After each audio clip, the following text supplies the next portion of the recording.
سردار۔ اسی مناسبت سے اس کے بے شمار فضائل بھی ہیں، اور اس دن کی نماز یعنی یوم الجمعہ میں صلاۃ الجمعہ جو ہے، جمعہ کی نماز، اس کے اپنے فضائل اور احکام ہیں۔ ہم ہفتے میں ایک بار اجتماع ہوتا ہے ہمارا، یعنی مسلمانوں کا ایک اجتماع ہوتا ہے جمعہ کے حوالے سے، تو اگر اس کے فضائل اور احکام سے ہم نابلد رہیں گے، لا علم رہیں گے، تو ہو سکتا ہے کہ ہم اس کا کامل اور مکمل اجر نہ پا سکیں۔ تو اسی مناسبت سے مناسب معلوم ہوا کہ کچھ احکام و فضائل جمعہ کے حوالے سے عرض کر دیے جائیں، تاکہ ہم جب اس نماز کے لیے آئیں تو اس کے فضائل و احکام سے بخوبی آگاہ ہوں اور اللہ تعالیٰ کی طرف سے مکمل اجر پا سکیں۔ اللہ تعالیٰ سے دعا ہے مجھے حق بات کہنے، ہم سب کو ان باتوں کو سمجھنے کے بعد عمل کرنے کی توفیق عطا فرمائے، آمین۔ جمعہ کے دن کے حوالے سے اس کی اہمیت و فضیلت جو حدیث میں وارد ہوئی ہے، اس میں پہلی حدیث آپ صلی اللہ علیہ وسلم کا ارشاد ہے، اضل اللہ عن الجمعۃ من کان قبلنا، کہ اللہ تعالیٰ نے اس امت سے پہلی امتوں کو محروم کیا کس چیز سے؟ جمعہ کے دن سے۔ فکان للیہودی یوم السبت، تو یہود کے لیے ہفتے کا دن تھا، یعنی ان کا مخصوص دن تھا عبادت کے لیے اور ان کے خاص اجتماع کے لیے۔ وللنصارى یوم الاحد، اور نصارہ کے لیے، عیسائیوں کے لیے اتوار کا دن مقرر تھا۔ وَهَدَانَ اللَّهُ لِيَوْمِ الْجُمُعَةِ، اور اللہ تعالیٰ نے اس امت کو جمعہ کا دن عطا فرمایا اس حوالے سے، یعنی اس دن مسلمانوں کا اجتماع ہوتا ہے اور ایک خاص حیت اور طریقے سے کچھ فضائل، احکام اور مسائل بیان کیے جاتے ہیں اور جمعہ کی نماز ادا کی جاتی ہے۔ اسی طرح جمعہ کو سب ایام سے فوقیت حاصل ہے، جیسے کہ پہلے میں نے اس کی طرف اشارہ کیا، حضرت ابو ہریرہ رضی اللہ عنہ راوی ہیں، فرماتے ہیں کہ آپ صلی اللہ علیہ وسلم نے ارشاد فرمایا، خیر یوم طلعت علیہ الشمس یوم الجمعہ، یعنی سورج جس چیز پہ طلوع ہوتا ہے، جن ایام پہ طلوع ہوتا ہے، سب سے بہترین ایام ان دنوں میں سے کون سا ہے؟ جمعہ کا دن ہے۔ فیہ، اچھا اس کے فضائل کیوں ہیں؟ فیہ خلق آدم، اس دن آدم علیہ السلام کی تخلیق کی گئی، اللہ تعالیٰ نے انہیں پیدا فرمایا۔ وفیہ ادخل الجنہ، انہیں جنت میں داخل کیا گیا۔ وفیہ اخرج منہا، اور اس میں سے، جنت میں سے انہیں اسی دن نکالا گیا۔ ولا تقوم الساعہ الا فی یوم الجمعہ، اور قیامت بھی نہیں برپا ہوگی، نہیں قائم ہوگی، نہیں واقع ہوگی مگر کس دن؟ جمعہ کے دن۔ اسے مسلم نے روایت کیا ہے۔ تو معلوم ہوا کہ اس دن کے فضائل اس حوالے سے بھی ہیں کہ اللہ تعالیٰ نے بڑے بڑے کام جو انسانیت کے حوالے سے بڑے ہیں وہ اس دن سر انجام عطا فرمائے۔ وہ کون سے ہیں؟ آدم علیہ السلام کی تخلیق ہوئی، ادخل الجنہ، انہیں جنت میں داخل کیا گیا، وَأُحْبِتَ، دوسری روایت میں وَأُحْبِتَ، جنت سے نکالا گیا، یعنی زمین پہ اسی دن نازل ہوئے۔ وَتِيبَ عَلَيْهِ، ایک روایت کے الفاظ ہیں، اور اسی دن آدم علیہ السلام کی توبہ قبول کی گئی۔ وَمَاتَ فِيهِ، اس دن ان کا انتقال بھی ہوا۔ تو گویا کہ آدم علیہ السلام کے حوالے سے چار چیزیں آپ صلی اللہ علیہ وسلم نے ارشاد فرمائی، فیہ خلق آدم، وفیہ تیب علیہ، آپ کی تخلیق ہوئی، آپ کی توبہ قبول ہوئی، وادخل الجنہ، جنت میں داخلہ ہوا، واخرج، اور اس سے آپ کو نکالا گیا، بلکہ پانچ چیزیں، ومات فیہ، اور اسی دن آپ کا انتقال ہوا۔ اور جو چھٹی چیز ہے وہ کیا ہے؟ ولا تقوم الساعہ الا یوم الجمعہ، یعنی جمعہ کے دن ہی کیا ہوگا؟ قیامت قائم ہوگی۔ اسی طرح ابن عباس رضی اللہ عنہ کی، ابن ماجہ کی روایت ہے کہ آپ صلی اللہ علیہ وسلم نے اس دن کو عید بھی قرار دیا، یعنی عید کا دن بھی قرار دیا۔ مسلمانوں کے جو مشہور اجتماعات ہیں، تہوار ہیں، وہ دو ہیں، عید الفطر اور عید الاضحیٰ۔ لیکن ایک چھوٹا تہوار عید کی مناسبت سے جمعہ کا دن بھی ہے، جیسے کہ ابن عباس رضی اللہ عنہ روایت کرتے ہیں کہ آپ صلی اللہ علیہ وسلم نے ارشاد فرمایا ان ھذا یوم عید جعلہ اللہ للمسلمین فمن جاء الی الجمعہ فلیغتسل وان کان طیب فلیمس منہ وعلیکم بالسواک، کہ جو بھی جمعہ کا دن پائے تو اس پہ کیا لازم ہے؟ فلیغتسل، وہ غسل کرے، وَإِنْ كَانَ طِيبٌ فَلْيَمُسَّ مِنْهُ، اگر اس کے پاس عطر ہے، خوشبو ہے تو اس کا اہتمام کرے، اس کو لگا لے، وَعَلَيْكُمْ بِالسِّوَاكِ، اور اگر کسی کے پاس سواک ہے، مسواک ہے تو وہ اس سنت پہ عمل کرے اور مسواک بھی کرے۔ اسی طرح ایک روایت کے الفاظ ہیں کہ جمعہ کا دن کیا ہے؟ عیدین سے افضل ہے، یعنی جمعہ کا دن دو عید الفطر اور عید الاضحیٰ سے افضل ہے۔ الفاظ کیا ہیں؟ آپ صلی اللہ علیہ وسلم نے ارشاد فرمایا ان یوم الجمعہ سید الایام واعظمها عند اللہ، کہ جمعہ کا دن تمام دنوں کا سردار ہے، واعظمها عند اللہ، اور اللہ کے ہاں اس کا عظیم رتبہ ہے، یعنی عظیم دنوں میں سے ایک دن ہے۔ واعظم من یوم الاضحیٰ، اور عید الاضحیٰ سے یعنی عید الاضحیٰ کے دن سے یہ افضل ہے، و یوم الفطر، اور عید الفطر یعنی چھوٹی عید اور بڑی عید، ان دونوں تہواروں کے جو دن ہیں ان دنوں کی مناسبت سے جمعہ کا دن جو ہے زیادہ بڑا ہے اور فوقیت والا ہے۔ اسے ابن ماجہ نے روایت کیا۔ تو ان مختصر احادیث اور فضائل سے ہمیں جو بات واضح ہوتی ہے وہ یہ کہ جمعہ کے دن کی بہت زیادہ فضائل ہیں۔ آدم علیہ السلام کے حوالے سے 5 چیزیں میں نے ذکر کی، اسی طرح قیامت کے حوالے سے اس دن قیامت برپا ہوگی، اور اس کے علاوہ آپ صلی اللہ علیہ وسلم نے عید الفطر اور عید الاضحیٰ سے اس دن کو افضل قرار دیا۔ اب آتے ہیں اس دن کا ایک خاص مقام و مرتبہ اپنی جگہ، لیکن اس دن میں جو نماز ادا کی جاتی ہے اس کے حوالے سے کچھ گزارشات اور اس کی اہمیت۔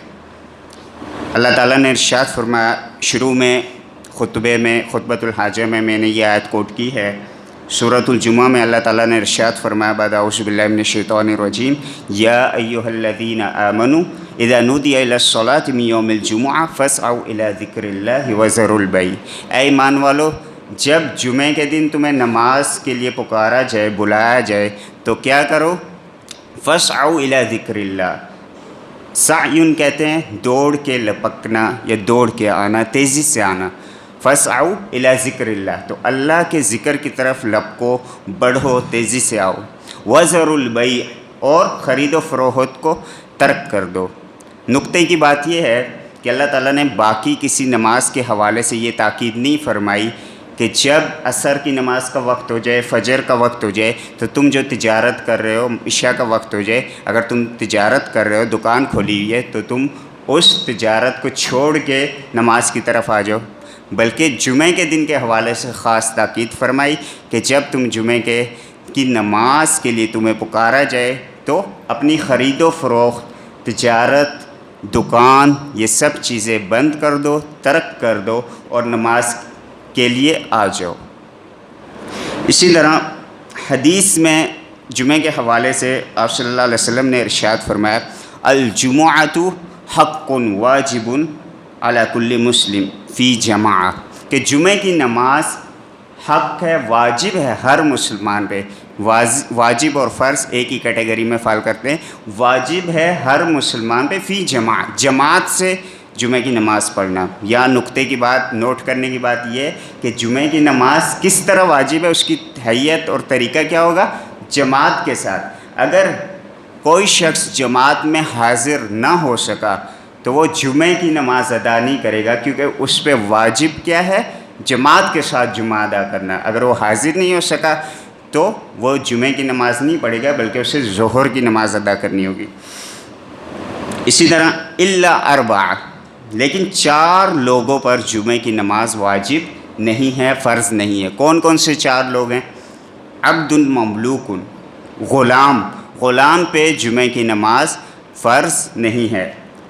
او امرأۃ، عورتوں پر جمعہ کی نماز فرض نہیں ہے۔ اگر وہ مسلمانوں کے اجتماع میں شرکت کرتی ہیں مساجد کا اہتمام کرتی ہیں، مسجد میں آتی ہیں تو جمعے کی نماز پڑھیں گی، لیکن گھر میں انہوں نے جمعے کی نماز نہیں پڑھنی، بلکہ گھر میں انہوں نے ظہر کی نماز ادا کرنی ہے۔ او صبیٌ یعنی نابالغ پہ تو ویسے بھی دوسرے جو 5 وقت کی نماز ہے وہ بھی فرض نہیں ہے، تو جمعے کی نماز بھی نابالغ پہ فرض نہیں ہے۔ او مریض، اور اسی طرح مریض کا بھی عذر ہوتا ہے کیونکہ وہ اجتماع میں شرکت نہیں کر سکتا، تو ہم نے جیسے حدیث کوٹ کی کہ جمعے کی نماز واجب ہے جماعت کی شکل میں، تو مریض چونکہ اس اجتماع میں شرکت نہیں کر پائے گا تو اس سے یہ واجب ساقط ہو جائے گا۔ اگر وہ چاہے تو افضل اس کے لیے مسجد میں آ کے پڑھ لے، ورنہ اس کا واجب ساقط ہو گیا، وہ گھر میں کون سی نماز ادا کرے گا؟ جمعے کی نہیں بلکہ ظہر کی نماز ادا کرے گا۔ اسے ابو داؤد نے روایت کیا۔ 4، میں دوبارہ یہ ریپیٹ کرتا ہوں، 4 لوگوں پر جمعے کی نماز فرض نہیں ہے: غلام پر، عورتوں پر، نابالغ لوگوں پر یا بچوں پر، اور اسی طرح مریض پر۔ ان 4 افراد پر جمعے کی نماز فرض نہیں ہے۔ آگے بڑھتے ہیں۔ ابو الجعد الزمری رضی اللہ عنہ روایت کرتے ہیں کہ آپ صلی اللہ علیہ وسلم نے ارشاد فرمایا: من ترک 3 جمع تہاونا طبع اللہ علی قلبہ۔ ابو داؤد نے اسے روایت کیا ہے کہ جس شخص نے 3 جمعے جان بوجھ کے چھوڑ دیے، 3 جمعے جان بوجھ کے یعنی جمعے کی نماز میں شرکت نہیں کی، طبع اللہ علی قلبہ، اللہ تعالیٰ اس کے دل پہ مہر لگا دیتے ہیں۔ تو جس کے دل پہ مہر لگ جائے تو وہ کوئی بھی حق بات پھر قبول نہیں کرتا، اور حق کے راستے اس کے لیے بند ہو جاتے ہیں۔ تو گویا کہ بعض علماء نے یہ بھی کوٹ کیا ہے، ذکر کیا ہے کہ 3 جمعے جو ادا نہ کرے جان بوجھ کے تو وہ دائرہ اسلام سے بھی خارج ہو جاتا ہے۔ ابن عمر اور ابو ہریرہ رضی اللہ عنہ راوی ہیں، فرماتے ہیں کہ آپ صلی اللہ علیہ وسلم نے ارشاد فرمایا: لَيَنْتَهِيَنَّ أَقْوَامٌ عَنْ وَدْعِهِمُ الْجُمُعَاتِ أَوْ لَيَخْتِمَنَّ اللَّهُ عَلَى قُلُوبِهِمْ ثُمَّ لَيَكُونَنَّ مِنَ الْغَافِلِينَ۔ مسلم نے اسے روایت کی ہے کہ لوگ باز آ جائیں جمعہ کی نماز کو ترک کرنے سے، ورنہ کیا ہوگا؟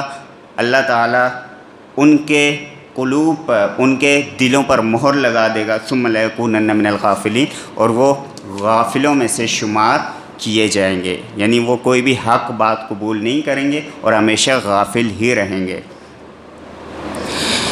اس کے فضائل، جمعہ کے فضائل کے بعد ہم بات کریں گے آداب الجمعہ، جمعہ کے کیا آداب ہیں، کس طرح ہم یہاں جمعہ کی نماز کے لیے آئیں، کن چیزوں کا اہتمام کریں۔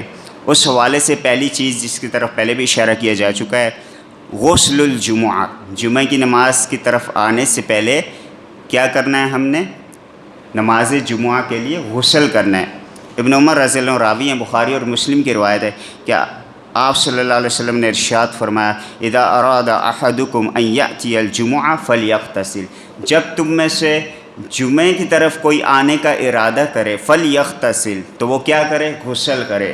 دوسری روایت میں ابو سعید خدری رضی اللہ عنہ روایت کرتے ہیں: غسل الیوم الجمعہ واجب علی کل محتلم، کہ جمعے کا غسل ہر بالغ فرد پر کیا ہے؟ واجب ہے۔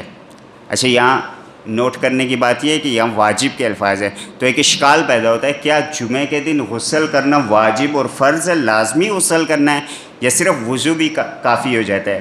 تو یہ جو بخاری اور مسلم کی روایت ہے، اس حوالے سے ابن عباس رضی اللہ عنہ کی ایک طویل روایت ہے جس میں انہوں نے ذکر کیا کہ جمعہ کا غسل واجب کب ہوا یا کب قرار دیا آپ صلی اللہ علیہ وسلم نے؟ جب مسجد جو ہے تنگ ہوا کرتی تھی، لوگ اپنے کاروبار سے، کھیتی باڑی سے آیا کرتے تھے، ان کے جسموں سے تھوڑے پسینے کی اسمیل ہوتی تھی، بدبو ہوتی تھی، تو آپ صلی اللہ علیہ وسلم نے اس کی جو ہے ضرورت محسوس کی اور آپ نے یہ ارشاد فرمایا۔ جبکہ دوسری کئی روایات میں یہ ذکر ہے کہ من توضأ یوم الجمعہ فبہا ونعمہ ومن اغتسل فالغسل افضل، کہ جس نے جمعے کے دن وضو کیا تو اس کا وضو جمعے کے دن کے لیے کافی ہے، ومن اغتسل فالغسل افضل، لیکن جس نے غسل کیا تو غسل کیا ہے؟ افضل ہے۔ تو معلوم ہوا کہ جمعے کے دن غسل کرنا واجب یا فرض نہیں ہے بلکہ سنت ہے اور افضل عمل ہے۔ اگر کوئی شخص جمعے کے دن غسل نہ کر پائے جلد بازی میں یا کسی مصروفیات کی وجہ سے، تو صرف اس کے لیے وضو کفایت کر جائے گا، اور اس نے بھی سنت پہ عمل کیا۔ لیکن افضل سنت کیا ہے کہ جمعے کے دن غسل کر کے اجتماع میں حاضر ہوا جائے، مساجد کی طرف آیا جائے۔ اسی طرح دوسرا ادب یا دوسری سنت عطر لگانا اور گردنیں نہ پھلانگنا۔ سلمان فارسی رضی اللہ عنہ راوی ہیں، بیان کرتے ہیں کہ آپ صلی اللہ علیہ وسلم نے ارشاد فرمایا، لا يغتسل رجل یوم الجمعہ وتطہر ما استطاع من طہر ويدهن من دهنه أو يمس من طيب بيته ثم يخرج فلا يفرق بين اثنين ثم يصلي ما كتب له ثم ينصت إذا تكلم الإمام إلا غفر له ما بينه وبين الجمعة الأخرى، کہ کوئی شخص جب گھر میں سے کیا کرتا ہے، غسل کرتا ہے، اس طیب استعمال کرتا ہے، عطر لگاتا ہے، خوشبو جو بھی اس کے گھر میں اویلیبل ہوتی ہے اس کا اہتمام کرتا ہے، اور پھر تیل لگاتا ہے، تیل لگانا بھی سنت ہے، اور پھر جو ہے مسجد کی طرف آتا ہے اور دو لوگوں کی گردنیں نہیں پھلانگتا۔ بعض اوقات ایسا ہوتا ہے کہ لوگوں کا جب اجتماع ہوتا ہے، پیچھے سے کوئی صاحب آتے ہیں، لیٹ آتے ہیں،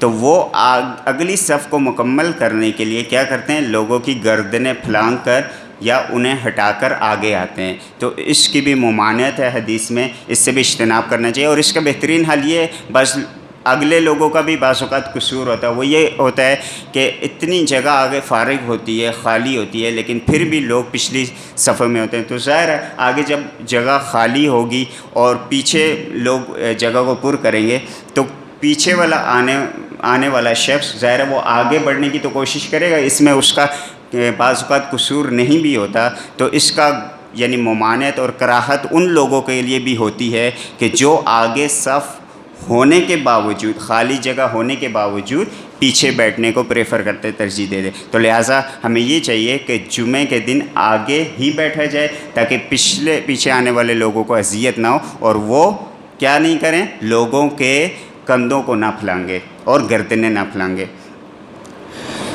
تو معلوم ہوا کہ عطر لگانا، خوشبو لگانا اور لوگوں کی گردنیں نہ پھلانگنا، یہ ان دونوں چیزوں کا بھی اہتمام کیا جائے گا۔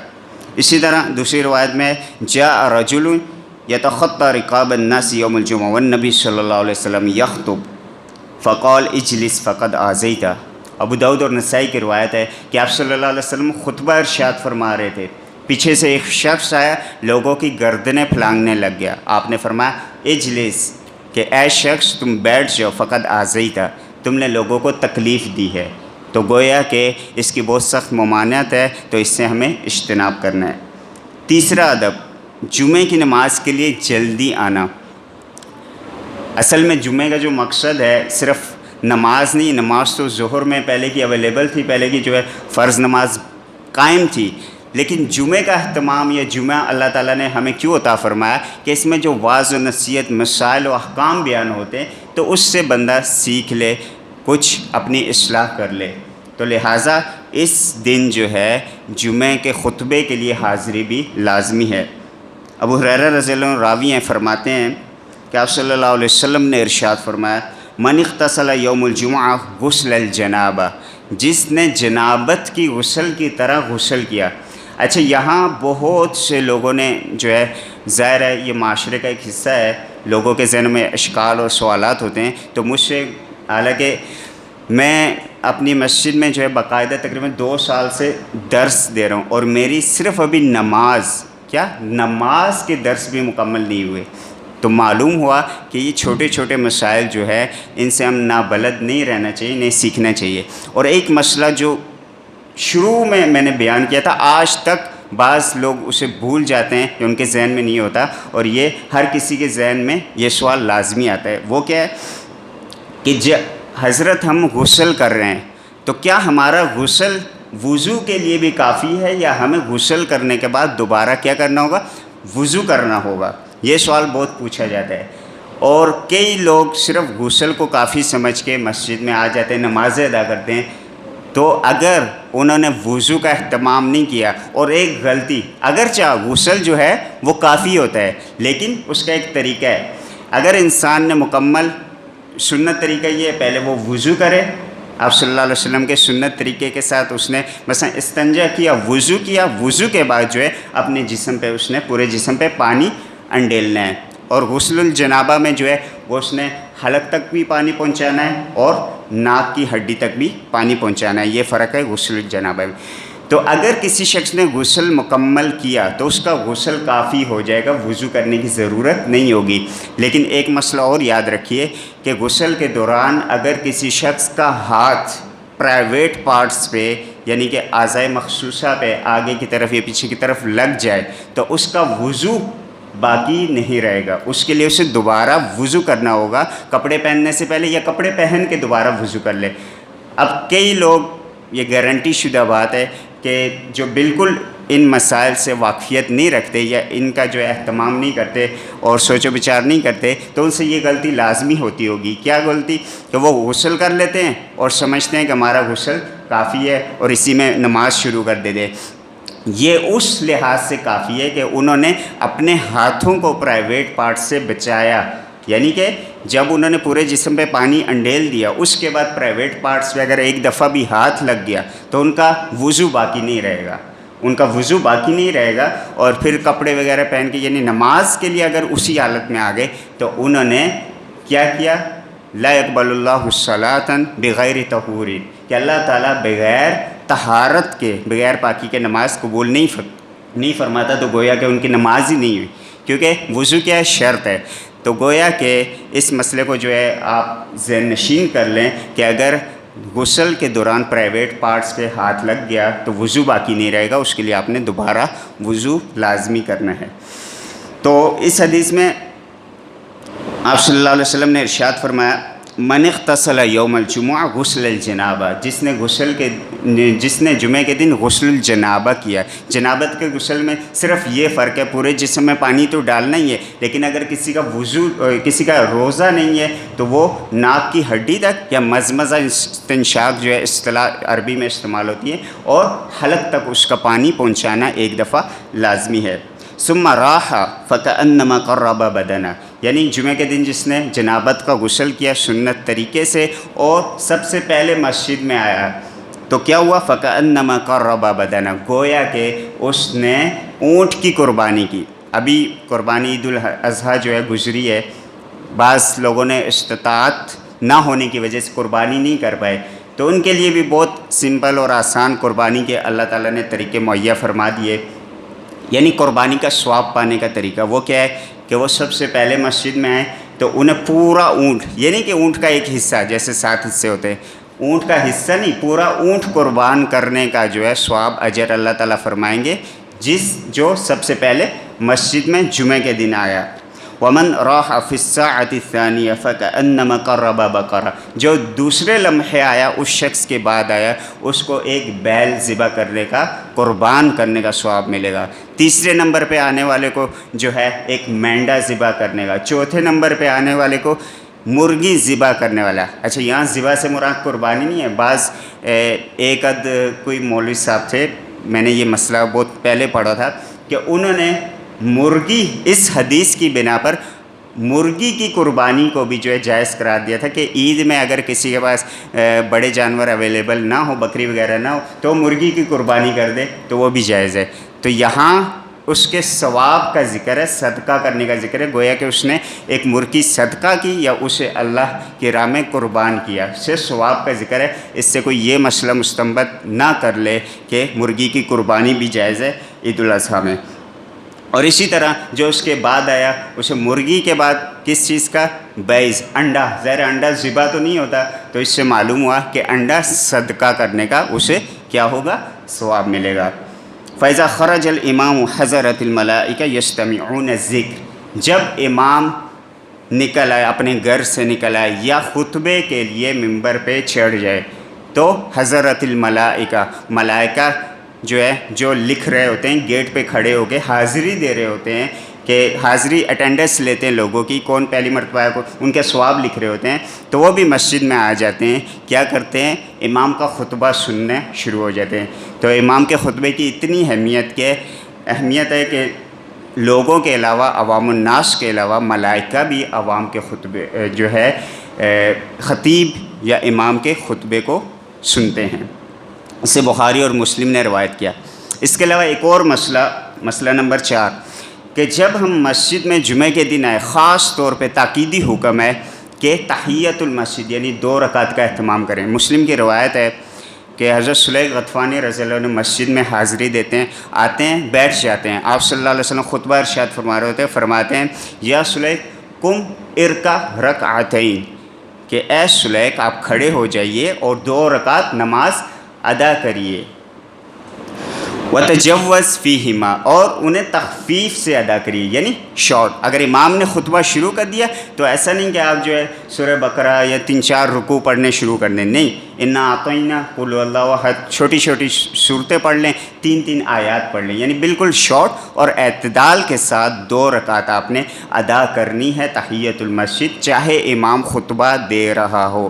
تو یہ تاکیدی حکم ہے، جیسے کہ آگے الفاظ ہے اذا جاء احدکم المسجد والامام یخطب فلا یجلس حتی یصلی رکعتین، کہ جب امام خطبہ دے رہا ہو اور تم میں سے کوئی مسجد میں آئے تو وہ اس وقت تک نہ بیٹھے جب تک کہ کیا نہ کر لے، 2 رکعت تخفیف کے ساتھ یعنی شارٹ کر کے نہ پڑھ لے، یعنی قرت شارٹ ہوگی، باقی سب کچھ اعتدال کے ساتھ اچھے طریقے سے ادا کرنا لازمی ہے۔ تو ہمیں بھی اس چیز کا اہتمام کرنا ہے، جب بھی ہم مسجد میں آئیں، امام چاہے خطبہ دے رہا ہو نہ دے رہا ہو، ہم نے 2 رکعت لازمی پڑھنی ہے۔ دوران خطبہ خاموش رہنا، بعض اوقات ہم ایک دوسرے سے بات کر کے، اشارے کر کے جمعے کے دن، بلکہ یہ بھی دیکھا گیا ہے کہ امام یا خطیب جو ہے خطبہ دے رہا ہوتا ہے تو لوگ باہر سے آتے ہیں اور ایک دوسرے سے گلے ملنے لگ جاتے ہیں، دعا سلام علیک سلیک شروع کر دیتے ہیں۔ دوران خطبہ صرف کسی کو خاموش رہنے کا کہہ دینا بھی لغو بات ہے، بیہودہ بات ہے۔ دلیل کیا ہے؟ بخاری اور مسلم کی روایت، ابو ہریرہ رضی اللہ عنہ راوی ہے، فرماتے ہیں کہ آپ صلی اللہ علیہ وسلم نے ارشاد فرمایا اذا قلت لصاحبک یوم الجمعہ انصت والامام یخطب فقد لغوت، کہ جب جمعہ کے دن تم نے اپنے کسی صاحب، کسی دوست سے یہ بات صرف کہہ دی کہ انصت، خاموش ہو جاؤ، یعنی وہ بات کر رہا ہے، اسے صرف دوسرے نے ٹوک کے یہ بات، بھائی خاموش ہو جاؤ جمعہ ہو رہا ہے، یا صرف یہ لفظ کہہ دیا خاموش ہو جاؤ، فقد لغوت، تو تم نے بیہودہ بات کی، گویا کہ اپنے جمعے کا اجر ضائع کر دیا۔ ہاں یہ یاد رہے، یہ عوام الناس کے لیے، خطیب یا امام کے لیے نہیں ہے۔ خطیب اور امام جو ہے لوگوں کو یہ کہہ سکتا ہے کہ بھائی آگے ہو جاؤ، خاموش رہو، کیوں؟ کیونکہ یہ حکم عوام الناس کے لیے، اور اس کی دلیل کیا ہے؟ جیسے کہ پچھلی روایت گزری بخاری مسلم کی کہ آپ صلی اللہ علیہ وسلم نے صحابی سے فرمایا کہ اٹھو اور 2 رکعت ادا کر لو، تو معلوم ہوا کہ امام اور خطیب لوگوں کو متنبع کسی چیز کے بارے میں کر سکتا ہے، لیکن عوام الناس ایک دوسرے کو کوئی اشارے یا کوئی چیز نہیں کر سکتے، اور نہ کوئی حتیٰ کہ کوئی اصلاحی بات بھی نہیں کہہ سکتے۔ اسی طرح عبداللہ ابن عمرو رضی اللہ عنہ نے فرمایا یحضر الجمعہ 3 نفر، کہ جمعے کے دن معمول یہ ہوتا ہے کہ 3 قسم کے لوگ حاضری دیتے ہیں، رجل حضرہا یلغو وہو حظہ منہا، یعنی ایک شخص ایسا ہوتا ہے کہ وہ جمعے کی حاضری دیتا ہے اور لغویات یعنی ادھر ادھر اس کا ذہن ہوتا ہے، بالکل امام کو اس نے، خطیب کو سنا ہی نہیں، وَهُوَ حَظُّهُ مِنْهَا، تو اسے لغویات ہی حاصل ہوتی ہیں، یعنی اسے جمعے کا اجر و ثواب نہیں ملتا۔ وَرَجُلٌ حَضَرَهَا يَدْعُو، ایک شخص ایسا ہوتا ہے کہ وہ جمعے میں اس لیے حاضری دیتا ہے کہ وہ اللہ سے مناجات کرے، اللہ سے دعا کرے۔ فَهُوَ رَجُلٌ دَعَا اللَّهَ عَزَّ وَجَلَّ إِنْ شَاءَ أَعْطَاهُ وَإِنْ شَاءَ مَنَعَهُ، تو وہ ایسا شخص ہے کہ جب وہ حاضری دیتا ہے، اگر اللہ سے دعا کرتا ہے، اللہ چاہے اسے عطا کر دے گا، اللہ چاہے تو اسے روک لے، اسے نہ عطا کرے، یعنی اس کا مقصد کیا ہے کہ میں جاؤں گا، دعا کروں گا، امام کو سننا، خطیب کو سننا اس کا مقصد اور نیت نہیں ہوتی۔ اسی طرح تیسرے نمبر پہ وَرَجُلٌ حَضَرَهَا بِإِنصَاتٍ وَسُكُونٍ وَلَمْ يَتَخَطَّ رَقَبَةَ مُسْلِمٍ وَلَمْ يُؤْذِ أَحَدًا فَهِيَ كَفَارَةٌ إِلَى الْجُمُعَةِ التی یلیہا و زیادۃ ثلاثۃ ایام، اور ایک شخص ایسا ہوتا ہے جو خاموشی سے امام کو سنتا ہے، خطیب کو سنتا ہے، اطمینان سے، سکون سے، اور پھر جو ہے کسی مسلمان کی اس نے گردن بھی نہیں پھلانگی ہوتی، آگے بڑھنے کی کوشش نہیں کی ہوتی، تو اس کے لیے کیا اجر ہے؟ فَهِيَ كَفَّارَةٌ إِلَى الْجُمْعَةِ الَّتِي يَلِيهَا، تو ایک جمعے سے دوسرے جمعے کے مابین وہ کفارہ بن جاتا ہے اس کا جمعہ، یعنی کہ کفارے کا کیا مطلب ہے؟ اس کے گناہ اللہ تعالیٰ چھوٹے گناہ بخش دیتے ہیں، معاف فرما دیتے ہیں۔ وَثَلَاثَةِ أَيَّامٍ، اور اس سے زیادہ 3 ایام، اور 7 دن اور 3 مزید دن، یعنی کہ 10 دنوں کے گناہ اللہ تعالیٰ اس کے بخش دیتے ہیں جو خاموشی سے امام کو سنتا ہے، توجہ اور انہماکی سے۔ کیوں؟ بِأَنَّ اللَّهَ عَزَّ وَجَلَّ يَقُولُ مَنْ جَاءَ بِالْحَسَنَةِ فَلَهُ عَشْرُ أَمْثَالِهَا، کہ جو ایک نیکی لے کے آئے گا اللہ تعالیٰ 10 گنا بڑھا کے اسے اجر عطا فرمائیں گے۔ تو یہی وجہ ہے کہ جو اس حیت اور کیفیت کے ساتھ جمعے کی حاضری دے، اللہ تعالیٰ اس کے جو ہے 10 دن کے گناہ معاف فرما دیتے ہیں۔ ابو داؤد نے اسے روایت کیا۔ آخر میں جو ہے جمعے کے مختصر احکام و مسائل جو ہے تھوڑی جو ہے انہیں بیان کرنا چاہوں گا تاکہ ہم اپنی اصلاح کر سکیں۔ ایک اور فضیلت والی بات جمعے کے حوالے سے، جمعے کے روز ایک گھڑی ایسی ہے کہ انسان اس گھڑی میں اللہ تعالیٰ سے جو بھی دعا مناجات کرتا ہے، اللہ تعالیٰ اس کی مناجات دعا کو قبول فرماتے ہیں، اللہ تعالیٰ اسے عطا کر دیتے ہیں۔ ابو ہریرہ رضی اللہ عنہ فرماتے ہیں کہ آپ صلی اللہ علیہ وسلم نے ارشاد فرمایا، فیہ ساعۃ لا یوافقها عبد مسلم وهو قائم یصلی یسأل اللہ تعالی شیئا الا اعطاہ ایاہ، کہ ایک گھڑی جمعے کے دن ایسی ہے انسان اس میں نماز پڑھتا ہے، جو کچھ رب سے مانگتا ہے اللہ تعالیٰ اسے عطا کر دیتے ہیں۔ اس میں بہت اس گھڑی کے حوالے سے اختلاف ہے کہ جمعے کے دن وہ کون سی گھڑی ہے، کون سا وقت ہے کہ انسان رب سے مانگتا ہے اللہ تعالیٰ اسے عطا کر دیتے ہیں۔ اس میں کئی اقوال ہیں، لیکن 2 قسم کے اقوال بہت اتھینٹک ہیں اور جو ہے مستند ہیں۔ وہ یہ کہ امام جب خطبے کے لیے مسجد جو ہے ممبر پہ بیٹھ جائے، اس وقت سے لے کے جمعے کے اختتام، نماز کے اختتام تک جو کوئی شخص دل سے اللہ تعالیٰ سے کوئی بھی مناجات یا دعا کرتا ہے، اللہ تعالیٰ اس کی دعا رد نہیں فرماتے اور اسے عطا کر دیتے۔ اور دوسری روایت کے الفاظ یہ ہیں کہ جو کوئی شخص عصر کی نماز کے بعد یعنی مغرب سے پہلے اللہ تعالیٰ سے جمعہ کے دن کوئی مناجات کرتا ہے، دعا کرتا ہے، اللہ تعالیٰ اس کی مناجات کو رد نہیں فرماتے۔ اسی لیے جو اسلاف تھے ہمارے، وہ کیا کرتے تھے کہ جمعہ کے دن عصر کی نماز ادا کرنے کے بعد اپنی جگہ پہ بیٹھے رہتے، ذکر اذکار کرتے، اللہ تعالیٰ سے مانگتے رہتے۔ تو لہٰذا ان 2 وقتوں کا خاص طور پہ خیال رکھیں کہ جب امام خطیب جو ہے ممبر پہ بیٹھ جائے، اس وقت سے لے کے جمعہ کی نماز کا اختتام تک، اور عصر سے لے کے مغرب تک، ان 2 وقتوں کا جو ہے اختتام کرے اور اس میں اللہ تعالیٰ سے جی بھر کے جو مانگنا ہے مانگے۔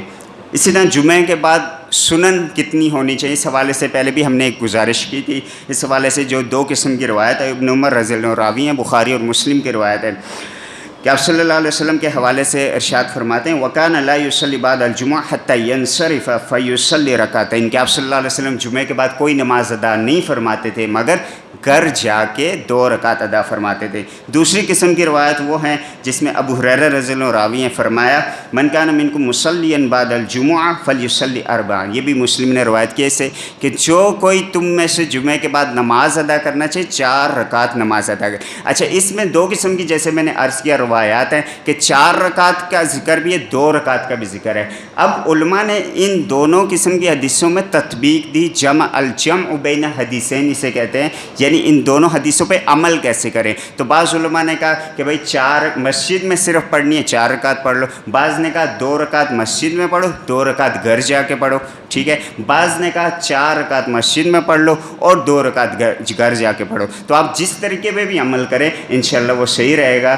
باقی یہ ہے کہ اگر دونوں حدیثوں پہ عمل کرنا ہے تو اس کا ایک طریقہ یہ ہے کہ 4 رکعت آپ صرف مسجد میں پڑھ لیں، وہ بھی کافی ہو جائیں گے، یا 4 رکعت مسجد میں پڑھ لیں، گھر میں وقت ملے تو 2 رکعت وہاں پہ بھی جا کے آپ پڑھ سکتے ہیں۔ تو جیسے میں نے پہلے بھی یہ بات عرض کی تھی کہ نوافل میں وسعت ہے، عصر کے بعد مغرب تک کوئی نماز پڑھنا جو ہے منع ہے، لیکن ظہر کی نماز سے، جمعے کی نماز سے عصر تک کوئی نماز پڑھنا منع نہیں ہے۔ تو اگر آپ مثلا 6 رکعت سے زیادہ بھی کوئی نفل کسی نیت سے پڑھ لیتے ہیں تو اس میں کوئی حرج نہیں ہوگا، لیکن آپ صلی اللہ علیہ وسلم کا معمول 4 رکعت 6 رکعت یا 2 رکعت تھا، تو اس کے درمیان آپ کچھ بھی پڑھ سکتے ہیں۔ اسی طرح خطبے کے دوران اگر اونگ آ جائے، نیند آ جائے، بعض لوگ جو ہے ظاہر ہے میری طرح خطیب صاحب ہوتے ہیں کہ جو ہے لوگوں کو اونگ آ جاتی ہے سن کے، تو اس حوالے سے بھی آپ صلی اللہ علیہ وسلم کی سنت مبارکہ یہ ہے، ابن عمر رضی اللہ عنہ راوی ہیں، فرماتے ہیں اذا نعس احدکم یوم الجمعہ فلیتحول من مجلسی ذلک، کہ تم میں سے جمعہ کے دن اگر کسی کو اونگ آ جائے تو اپنی جگہ چینج کر لے، اپنی جگہ تبدیل کر کے دوسری جگہ پہ چلا جائے۔ اسی طرح دوران خطبہ ایک اور چیز منع ہے، بعض ایک دو ساتھی شاید یہاں پہ بھی ایسے بیٹھے ہوئے ہیں، احتباء اسے کہتے ہیں، گوٹ مار کے بیٹھنا۔